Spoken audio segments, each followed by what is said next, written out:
know about y'all, but I'm so tired of the subtle racism of white folks. And I got a story to tell y'all today because I went through some crazy mess in the past couple weeks with national news. I was going to be on Inside Edition. I actually interviewed with the producer. It never aired. Me and my son's social media blow up for something crazy. So I want to tell you a little bit about it, but I really don't want to focus on the event as much as I want to focus on what happened in the aftermath and the subtle and ignorant racism of white folks and how much that can have an impact on us as Black women. But before we get into that, let me introduce myself. My name is Grace Sandra, and welcome back to the Out Here Trying to Survive podcast, episode 31. If you are not, could you please go ahead and subscribe, hit the like button, and share this on your Facebook page. Share it because that lets YouTube know that you care. And if you're on Apple Podcasts, please leave me a review, boo. Even if you're new, just be like, hey, I'm new, but she got a good vibe and I can tell. And as always, I thank y'all for being here because I know you could be anywhere else on these internets. And so if you're here with me, I'm grateful. So yeah, y'all, let me just tell y'all what happened in the last couple weeks. It's been so crazy. So something happened at my son's school because this is very well documented on my TikTok. If you're very interested in the school, what happened, why it made national and even international news, because yes, me and my son were mentioned, tagged, and posted in the Daily Mail, which is crazy to me. It's all on my TikTok at Out Here Trying to Survive if you really want to know the details. So yeah, y'all, I've just been thinking a lot about what's happening in our country, and the kind of racism we're experiencing is it's so overt. It's so almost even over the top, even with the laws being passed now that ICE and other law enforcement can arrest people just based on the color of their skin and how they are perceived in the world, what race and ethnicity they are perceived to be.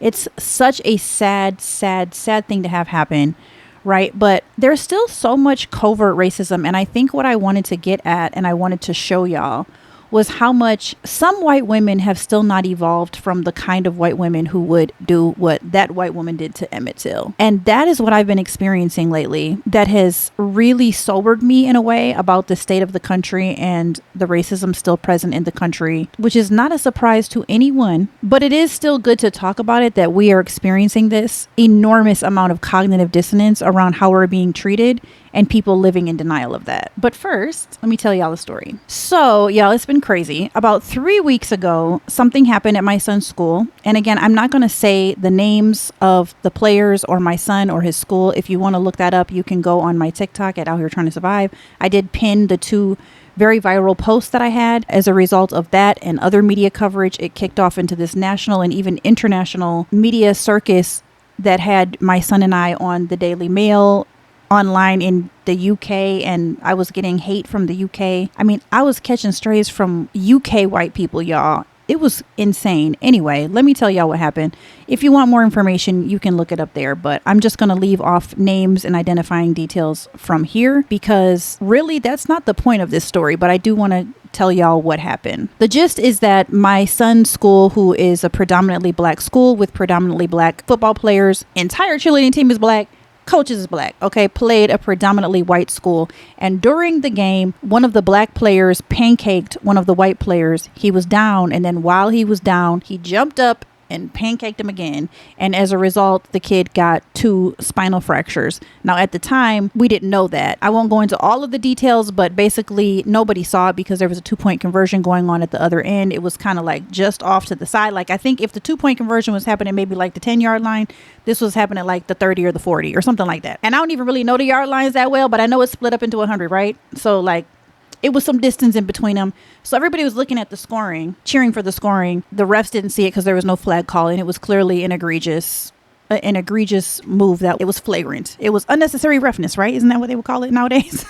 I think that's what they would call it. Whatever the case may be, he got really injured, but I was sitting there and I did not notice. I knew that everybody went down and that there was quite a long time before he got up, but he did get up, and he, with help, he was assisted. He got up and he walked off, and then his parents took him to the hospital right away. And then I learned the next day that he had his back broken in 2 places. But when they left the game, my son told me, because the game was kind of cut short, you know, they usually pause the clock for timeouts and all these kind of things. They didn't. My older son was like, why did the game end so quickly? Like, that game was over quick. And my son said, oh yeah, the other team said they didn't feel safe and they just wanted to get it over with. And so I was like, not feel safe? Why? And he was like, oh, because this one kid, and he told me and my older son, who were sitting on the sidelines watching, because we didn't see it.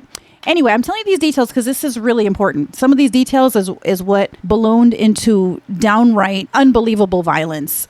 Unbelievable verbal violence online. I didn't know. I was like, oh, that's terrible. And he was like, yeah, he left, you know, he did not leave in an ambulance. His family took him, but none of us on my son's side knew what was going on at all. He said, yeah, he might be paralyzed. And I was like, well, no, he can't be paralyzed because I saw him walk off the field. So he's not paralyzed. Like, I saw his legs moving.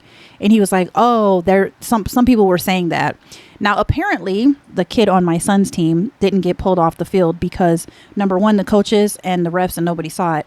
But number two, the mom who saw it, who filmed it, showed the refs, but the refs wouldn't let my son's coaches see it. So they still didn't have a visual of like what actually happened at all, have any idea what happened. The coaches were in the dark. Everyone that I know of, I did not poll everyone because this seemed to be a big deal online.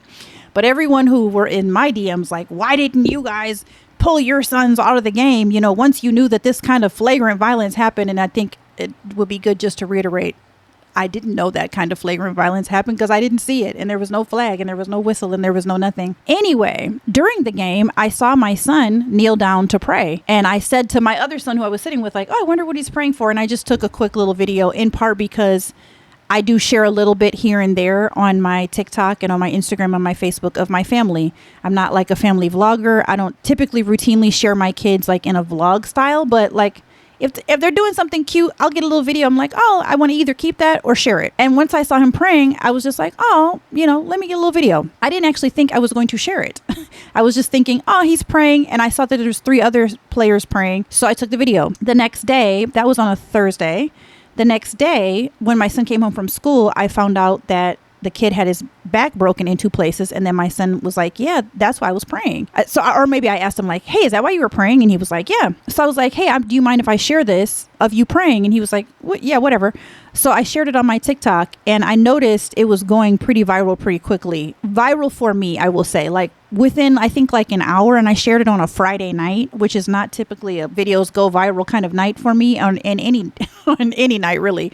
But it had like 20,000 views in an hour or so. And so over the next few days, the video just ballooned up to, I think like 500,000 views or so. Like right now it's at 1.2 million, which is viral for me. Again, I know that's not viral for some people on TikTok, but for me, the highest video that I had ever had at that point was like 375,000 or something like that. And it was already at 500,000. It was like by Monday, thousands of comments coming in. The number of comments on that post right now is 1,088. And I probably have blocked probably a good 500. I mean, I'm serious. I have spent time blocking because they were so vile. But I noticed right away, within a couple hours of me posting that there were hundreds and hundreds and hundreds of comments that were saying horrible things about my son and about my son's teammate and about me. And I was just like, what I do, boo? Like, what did I do? But I realized right away that there were a lot, and I mean a lot of white women in my DM, or no, sorry, not in my DMs yet, but on the comment saying that kid should go to jail,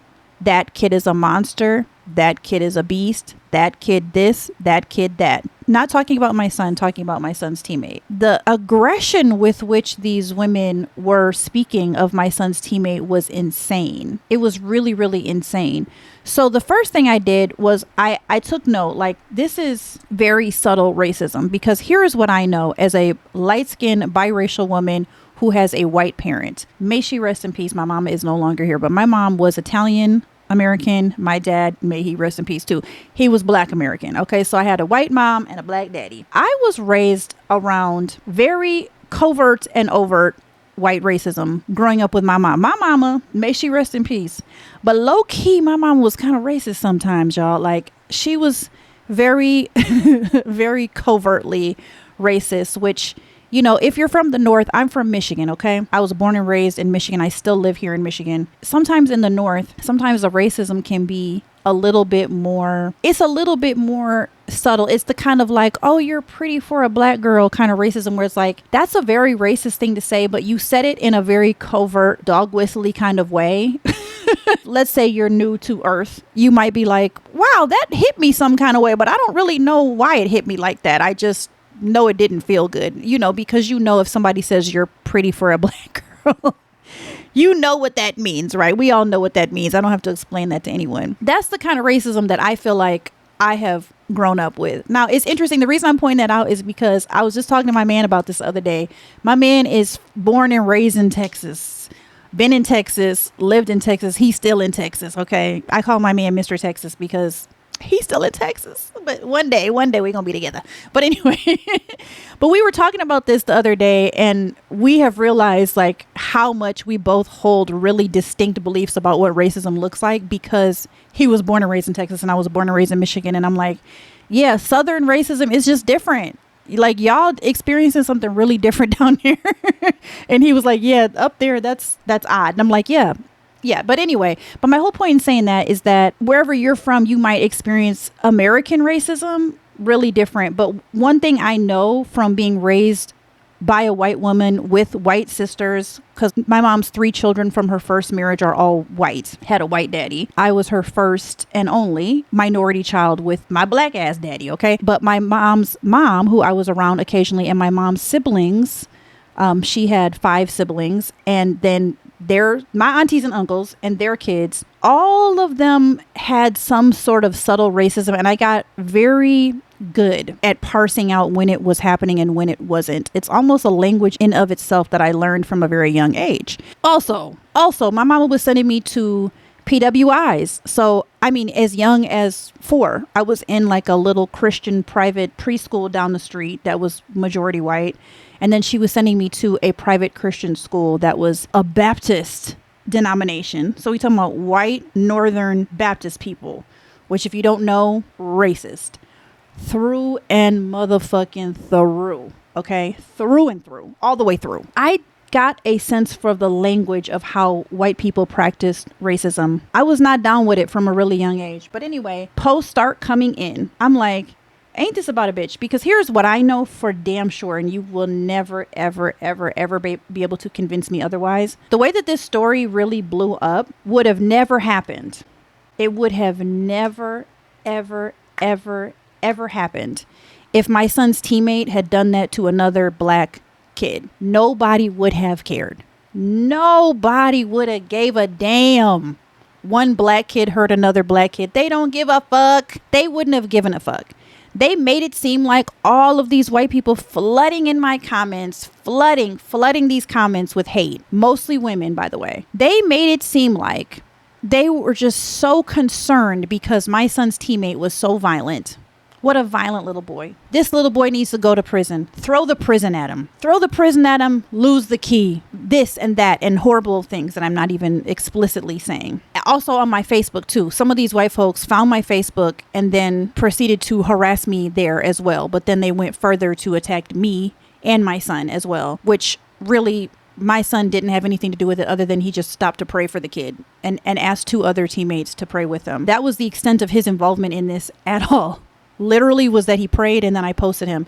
Somehow he was catching strays too from white people who were saying like, oh, and your son, he should have. And then, you know, going on this whole violent, what my son should have done while he's just playing football with his team. What I realized is that they're focused so much on the character of my son's teammate. If it had happened to a black boy, I knew that this was a case of like, this is mirrors literally what happened to Charlie Kirk. A lot of white people went really, really, really crazy because Charlie Kirk, a white man, someone who they think is the epitome of the gospel of Jesus Christ, which is, like I said in my last episode, if you missed it, go on and check that out because that was some bullshit. But anyway, those same people, those same white people, which was a good fair amount of this godforsaken horrible country we live in, a good amount of them had nothing to say when the 2 black boys within like, I think 3 days were unalived by getting hung on trees, which is, for those of you who don't know or can't put this together, extremely violent and triggering, particularly for a people group who suffered thousands and thousands and thousands of violent lynchings, who have grandparents that still remember that time or lived during that time or died like that. For example, my dad was born in 1932. Okay, lynchings were happening in the 20s. People think we're so far from it. White people always want to pivot to that. It's like, this kind of trauma is still very recent. Like, I'm literally the grandchild of the generation that was living through that. These white people have nothing to say about that. Nothing to say. Didn't even make a blip in their radar. But because Charlie's life as a white man seems so much more valuable, and I think in this instance, it was very clear to me, like, oh, okay, I get it. This little boy's life, you think his life is more valuable because he's a little white boy. And so your rage has been ignited. So once those comments started pouring in, I think once my son's video got up to like 200, 300,000 views on TikTok, I started getting pissed. So I started making crash out videos on TikTok. Now, I have since made them private because I did realize I'm saying the truth. There's nothing I said on them crash out videos. I just rewatched them because I made them private. I didn't delete them. I just rewatched them before I got started. I'm like, there's nothing I said that's not true.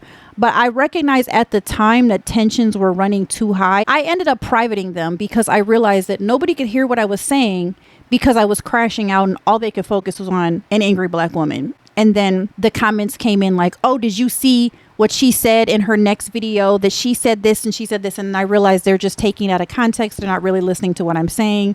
Yes, my cat's face is in the camera, but I'm gonna just keep talking because Lord bless him. Okay, he leaving, y'all. So I decided to make them private because I was like, you know what? This is not helpful. I'm not in any sort of mood to be making a video about this right now, about my anger, about how these white women are responding. But I was taking it to my Instagram stories, and I asked people on my Instagram stories, why do you think that so many of these comments, not even so many, I would say 99%, y'all, 99% of all of the comments that were coming in that were either racist in nature, very aggressive, very, dare I say, verbally abusive kind of comments, things that are cheap shots. For example, there was a woman who said, and I did not screenshot this one because as soon as I read it, I was like, oh my God, that's so violent. And I just like blocked her and deleted it.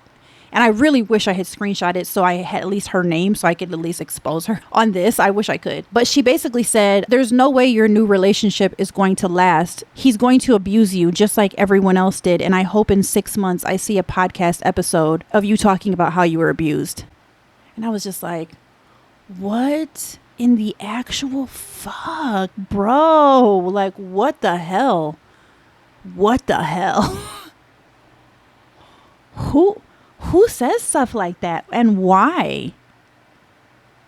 In this scenario, did I do to deserve you wishing abuse on me? I just found it to be such a violent thing to say. Of all the things that were said, that was the one that like kind of immediately jarred me, and I could feel like my eyes filling up with tears, and I'm like, girl. So I blocked her and I deleted it like instantly, but it shook me. That was such a cheap shot. Like, damn. That was the day that the Daily Mail, the UK Daily Mail, had posted something about it. I saw a comment from a white dude on the Daily Mail that said, it featured my son. Oh, I skipped a step. I'll go back, but I'll just finish the story since I'm this. But it featured my son's follow-up response video. By that time, Reese had done a follow-up response video, and that one was picking up traction fast, actually faster than the first one, than the praying video. And so the Daily Mail featured it, and it tagged my TikTok. And then someone in the comments said, this white guy said, you should go check out his mom, Grace Sandra. Look at her TikTok. She is divisive. She doesn't support the Trump administration. She's crying and whining about racial issues and just random stuff like that. But like it had like thousands of likes. And I realized later a bunch of people came to my Facebook and started just saying horrible stuff on the reel that I also posted on Facebook, because you know you can double post things here, there, and everywhere. It was very jarring.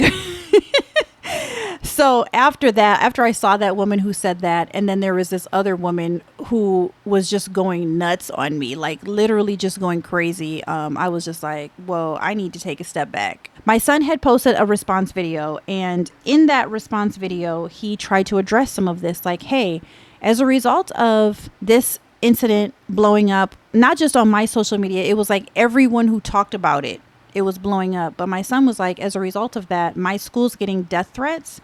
People are calling the school, saying the N-word and hanging up, saying we're going to unalive you N-words and hanging up. Social media harassment of my son's teammate and my son and me was increasing. And so I got contacted by the local news about the death threats because my number, I didn't know, apparently is easy to find. Maybe I shouldn't have said that. But anyway, people were finding it and sending me texts. And I was starting to feel a little unnerved, because I've never been in the middle of a media circus. It didn't make sense to me as someone who only allowed my son to post and didn't have really anything to do with the story. I really still felt like y'all are so mad at me only because I have a voice and a brain to address the racism that's happening. So I went on the local news and they asked us, like, what is the biggest issue? And both my son and I focused on the big issue is that these kids are getting death threats, that people are calling my phone and hanging up, that I'm getting weird texts. I feel afraid for my life and my son's life. And there's children who feel this way. And there's a kid who's only 14 years old who is seeing himself being called horrible names on social media. So we tried to focus on that, but they kept coming in. And I asked my social media on Instagram, y'all, why do you think it's white women? Why are white women doing this? And I want to read to y'all what another white woman who is an ally that I know of said to me. Let me get my reading glasses on because y'all know I'm going blind. Y'all know can't see nothing no more. Nothing up close. No more at all. Hold on.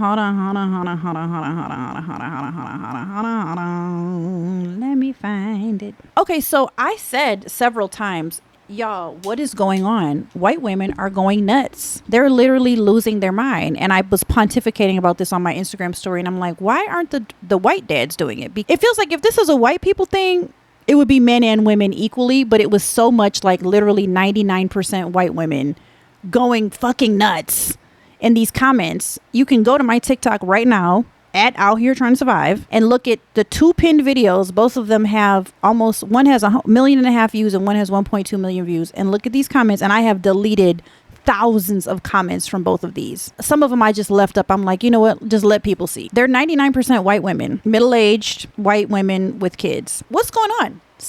White people help me understand. Here's what one of my white women friends said. She said, it's the look of it. If a white man says it about young black men, it's more obvious. It's more obviously racist. But if it's a white mother, you get to do all kinds of racist stuff because motherhood is sacred in the performance of whiteness. Just white motherhood, of course.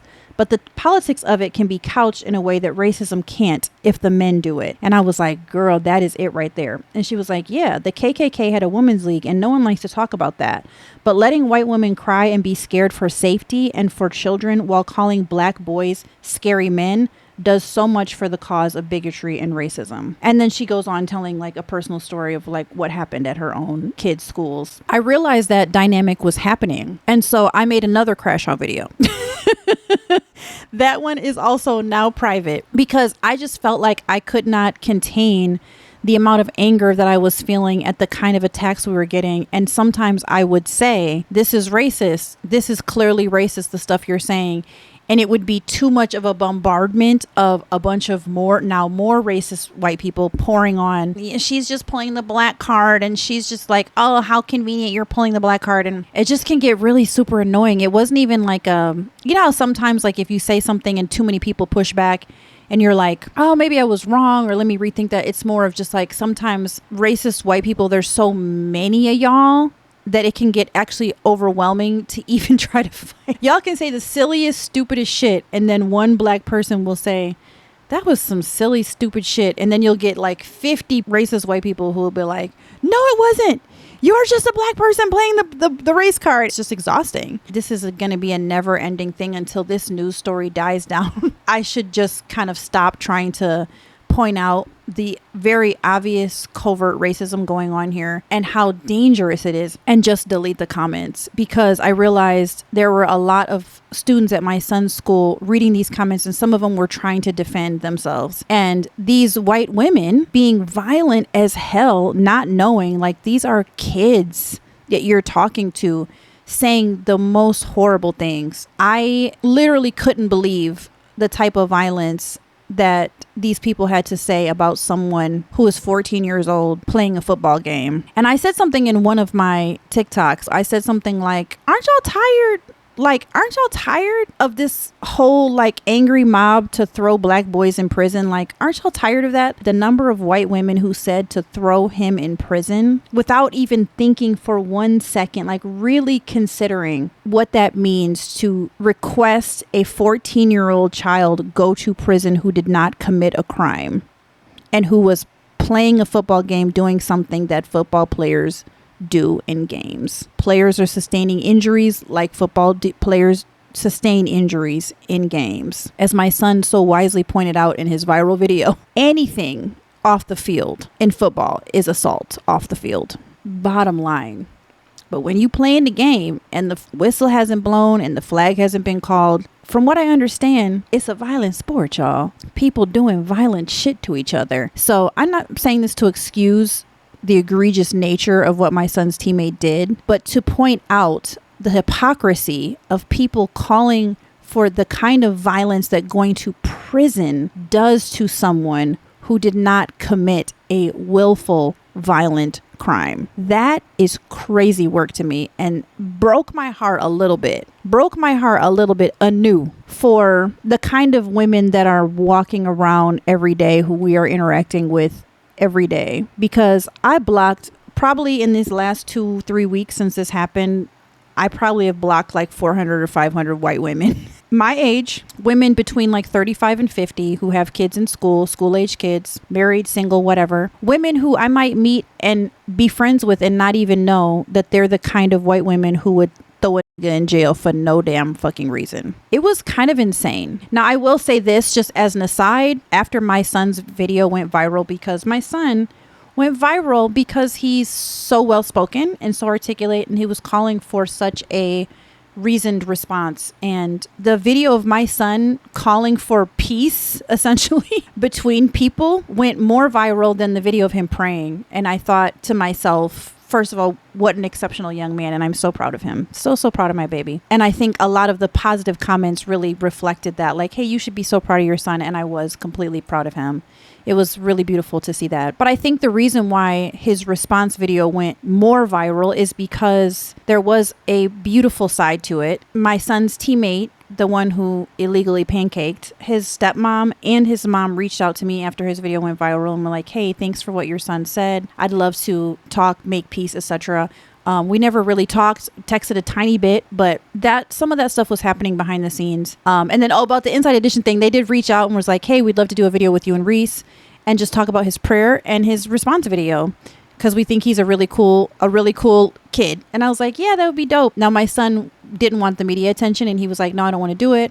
So can you just do it? So I just did it. And then later on, he changed his mind. He was like, no, actually, I think I would like to do it. So they scrapped my video, but then we never refilmed it. So that's what happened with that, which is fine, because I actually, after that whole Daily Mail thing happened, I was like, oh my God, I'm so glad that the Inside Edition never aired with just the interview of me, because they would have lit my ass up. And so I'm actually kind of glad in hindsight that did not make it to air. Whew, so child, yeah, that was my last 3 weeks. I've been basically in some ways consumed with all of this. It has caused an enormous amount of stress. And I realized after a couple weeks, like, I just couldn't take it anymore. I was like, I just can't look at comments anymore. I feel really discombobulated. My boyfriend has been so supportive and so amazing throughout this whole thing. I mean, one of the positives for me is that it helped me and my man get so much closer, because he's a community activist organizer, is actually an award-winning community organizer, and he just knows the ins and outs of racial dynamics and how to deal with this stuff. And he was able to really guide me about how to even think about this stuff, how to respond to this stuff,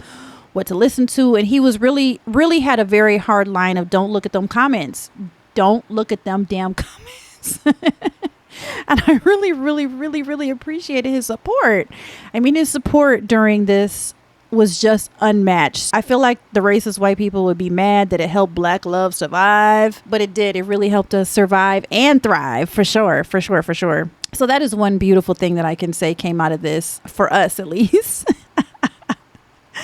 But also just such a assurance that I'm in the right place doing what I'm supposed to do, and my son is as well. And it made me really feel good about all of the time I've spent as a parent who is co-parenting with a white man, because my son's dad is white.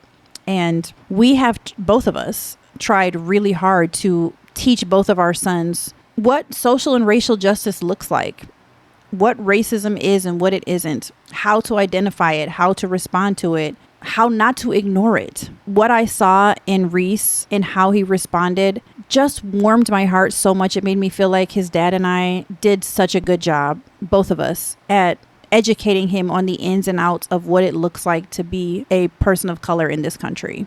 And I'm just so proud of him. I'm so proud of him. As a final thought for all my sisters out there, I just want to remind y'all, it's not our job. It's not ever our job to educate white folks on their racism, how they're being racist, or how they can fix it. If you feel called to do that, I bless you to do that. I spent many years trying to educate white people on their racism and how to get them to come to a different conclusion. Now I have firmly come to believe that it is not Black people's responsibility to do free labor for white people. And this is exactly why I mentioned in my last post, and I'm getting lit up in the comments on my last podcast episode about Charlie Kirk, about people saying that I didn't provide proof and receipts of the things Charlie said because I don't have it. And he never said those things. And it's like, no, I didn't provide it because I'm not doing free labor for you, bitch. I'm not your slave. And it's not 1798. In lieu of that, do your own labor. You can find it. It's enough footage of Charlie Kirk out there if you want to see the horrible, racist, hateful, bigoted, xenophobic, homophobic, transphobic misogyny that he said. There's plenty. There's plenty out there. I'm not going to find it for you. And I found myself in that same battle yet again with racist white folks on these posts demanding free labor of me. And I just want to remind you, if you're a Black woman listening to this, it's not your job to do free labor for white people. If they demand you prove to them that racism exists, that is not your job. Google is free, number one, but there is more than enough out there for white people to find and understand what the hell is going on in America in 2025. We are in the middle of a fucking crisis. And I think that this story, because I'm still trying to figure out why did it blow up the way it did. I think that it's indicative of the state of our country right now,